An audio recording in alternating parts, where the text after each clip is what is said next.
Hi everyone, welcome to another of Xpatweb's podcast series. Today we'll be discussing the new remote work visa that's been introduced to South Africa. I'm joined today by my esteemed colleague Manfred Barnard. I'm Aadil, Wadee. We're both senior immigration consultants here at Xpatweb. I think the first thing which is on everyone's mind is, what exactly is a remote work visa? Yes, absolutely. Thank you for the kind introduction. So a remote work visa really is for your digital nomads, your freelance workers, really wanting to make the world their office or already have made their office. Now, for a very long time, South Africa was kind of cordoned off. You couldn't really work remotely as you needed a South African employer for all work visas, short-term or long-term. And this remote work visa really opens the door for people interested in working in South Africa, albeit not for a South African company. And I think one of the big things that you need to work on or know before you pursue this application is that there are three main criteria. Namely, you need to earn a minimum income of 1 million ZAR per annum. You need to register with the South African Revenue Service, or SARS, if the visa is issued for more than 6 months, and that the work you conduct must solely be for a foreign-based employer. Yeah, no, that's absolutely correct. I mean, I think since COVID hit way back when in 2019, the world has been ever-changing. Work from home, work remotely has been something that's not South Africa specific, but worldwide. Most companies are adopting approaches like that and allow for their employees to work from home, work remotely, because productivity has been a lot better that way. So the fact that South Africa has considered introducing something like this, I think is a fantastic initiative by them. It will not only boost South Africa's economy, but it helps expats around the world. So it's something that we do look forward to. I know you touched on the key requirements. One of them, which I think we do need to address, though, is that of registering with SARS.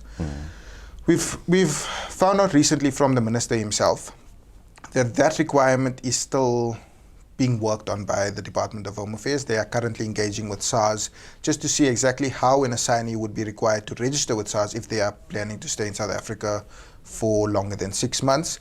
We haven't received any feedback with regards to that as yet, but he has assured us that they are actively working on it, and as soon as that comes through, then obviously we'll have a little bit more clarity with regards to how that requirement specifically works. Yes, absolutely. And I think, just to touch on your point of the minister actively consulting with SARS and Home Affairs consulting with SARS, one, that shows the minister's vision of a unified South Africa, which is obviously something he made very clear in our event recently to us, but also the fact that the requirements for the remote work visa is kind of a grey zone at this point in time. And with all grey zones, there are teething issues, and based on recent experiences with like embassies abroad, we've noticed that they do not accept applications for remote work visas at this point in time due to them being unsure. Them being unsure, and that is something we definitely need to look at for expatriates wishing to apply for this visa, and also the opportunities for them. I mean, how do you address this now in the interim? You want to make South Africa your office, and I think you should definitely possibly look at an 11.2 visa application, although the big problem there is the South African employer. It's a big point of contention. The applicant who applies for an 11.2 visa must always have a South African employer, even though he's sent from a foreign company, and also it's only a visa for 180 days, and that's if you renew it in South Africa, as opposed to the remote work visa, which can be issued for up to 36 months, as it's issued in line with Section 11.1 before of the Immigration Act, and really allows foreign nationals to make South Africa basically the starting point of their new business. I think those are some great points. Just to touch on them as well with regards to Section 11 of the Immigration Act, where the remote work visa falls in, that is like you said, it's a bit of a grey area, because a lot of people look at that section and there is requirements for those type of visas which are set out in black and white for, in order for you to apply for this type of visa, this is what you need. So with the requirements still being a bit grey, it is something that a lot of people are struggling with at the moment. They don't have any clarity, and we are hopeful that the minister obviously brings out clarity with regards to those specific requirements which are now in contention.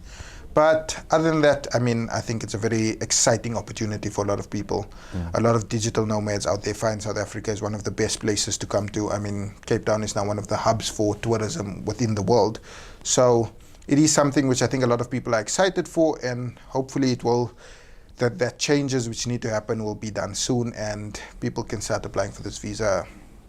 Yeah, within the coming months. I think definitely. I think absolutely. And should you be one of these lucky individuals who wish to pursue this visa, I definitely think that you should keep a close eye on all our newsletters, mailers, social media, as we have proven ourselves to be the forefront of South African immigration companies, and we normally get the first inside scoop, as I could say, on these type of things, and we'll ensure to make you informed of these changes as of recent. And I think also one thing that we really need to touch on with the remote work visa, the biggest point, or where the biggest grey area is, not only from a personal perspective, but in the embassy's view, is registration with SARS. You really need to make sure that you have a trusted tracks practitioner who can look into the requirements and make sure that you make an informed decision and you don't put yourself in a very precarious position with regards to your tax compliance. I fully agree with that. And the other grey area which we may touch on, since we are dealing with the grey areas, is that of the renewals.